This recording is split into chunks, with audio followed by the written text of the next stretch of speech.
D'une manière générale, les thérapeutes sont formés.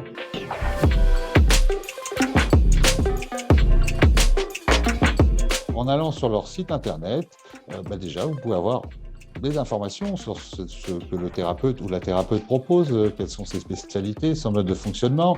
En général, le centre de formation ou les centres de formation successifs sont indiqués sur le site. Il y a les avis, bien évidemment, sur Google, sur Facebook et ailleurs, et peut-être aussi faire un petit tour sur ZenZone.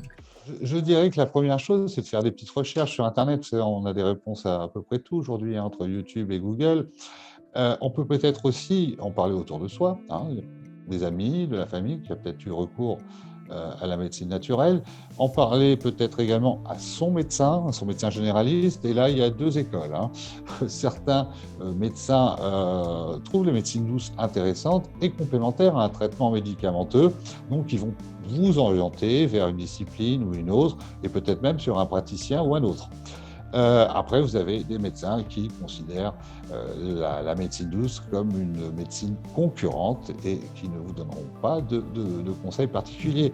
Je pense qu'avant de démarrer une thérapie, il faut être sensibilisé, il faut y croire. Ça ne sert à rien de démarrer une thérapie en hypnose, et je parle de l'hypnose parce que c'est ce que je connais le mieux.